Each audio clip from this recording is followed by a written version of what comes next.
Bueno, en este video vamos a explicar la primera parte de la guía que nos habla acerca de una propiedad de los triángulos, y es que la suma de los ángulos de cualquier triángulo tiene una suma específica. Entonces, antes de eso, recordemos que los ángulos son estos espacios que hay dentro entre las líneas de una figura y se nombran de varias formas. Con letras mayúsculas, entonces yo puedo nombrar esto con ángulo A, ángulo B, ángulo C, y el símbolo del ángulo es este: ángulo A, ángulo B y ángulo C. Listo. La otra forma de nombrar los ángulos es con letras griegas. En la guía aparecen el alfabeto griego. Normalmente se utilizan las tres primeras letras del alfabeto griego, se escriben dentro del ángulo. Entonces sería el ángulo alfa, ejemplo, que es este símbolo, el ángulo beta y el ángulo gamma, ¿sí? Que es como una especie de Y. Los ángulos, entonces, como dije, la suma de los ángulos internos de cualquier triángulo suman 180. O sea que si vamos a escribirlo acá, sería beta más alfa más gamma es igual a 180 grados. Siempre va a ocurrir eso. Entonces vamos a hacer un ejercicio de ejemplo. Si tenemos este triángulo que es rectángulo, porque nos damos cuenta que aquí está la figurita que nos dice que es rectángulo, sabemos que de por sí vale 90 grados. Supongamos que este ángulo se llame el ángulo X y este otro ángulo se llame el ángulo Y. Entonces, ¿cómo lo representamos acá?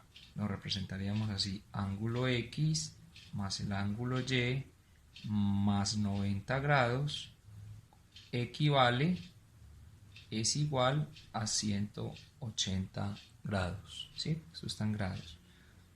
Ahora vamos a hacer un ejercicio. Supongamos que me dan el ángulo X y me dicen el ángulo X vale 30 grados y me preguntan por el ángulo Y. Entonces, ¿qué hace uno?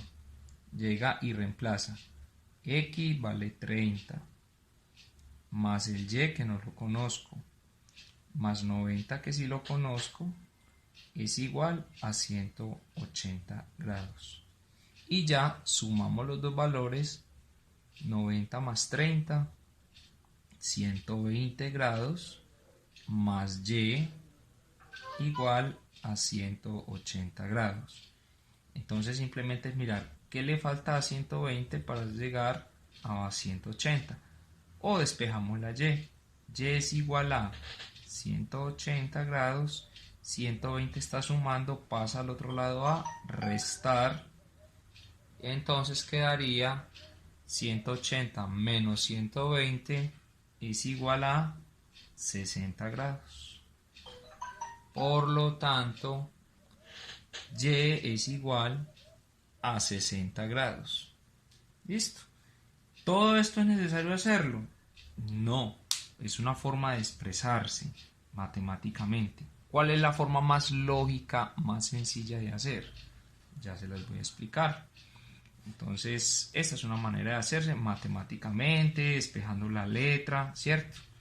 Pero hay otra manera más sencilla. Entonces vamos a suponer que no nos van a hablar ni de X ni de Y, ¿cierto? Nos van a hablar de otros dos ángulos, de otro ángulo. Me van a hablar de alfa y me piden encontrar el ángulo gamma, ¿sí? Entonces, para encontrar el ángulo gamma, primero tengo que tener un valor, ¿cierto? En este triángulo de 90 grados. Supongamos que este vale 50 grados. Entonces, ¿cómo encuentro a este? Si este vale 90, la suma de alfa y gamma también es 90, porque esto más esto da 90 más 90, 180, ¿cierto? Entonces yo sé que alfa más gamma vale 90, porque este pedacito ya vale 90. Entonces simplemente es decir, ¿qué le hace falta a 50 para llegar a 90? Que vale la suma de estos dos, porque este ya vale 90.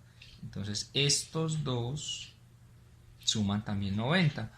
Como ya me dan un pedacito, falta encontrar el otro. ¿qué le falta a 50 para llegar a 90? Entonces simplemente usted lo escribe 50, lo que le hace falta para llegar a 90. ¿Y qué le hace falta? Simplemente 40, ¿cierto?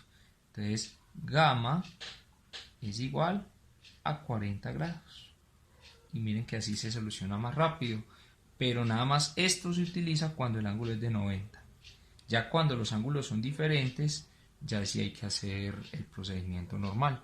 Pero en este caso, simplemente es decir, ¿qué le hace falta al ángulo que me dan para llegar a 90? En este caso, 50 más 40 me da 90, que es el ángulo que me están pidiendo, el de 40. Muy bien, así se hace el punto número 1 en la guía.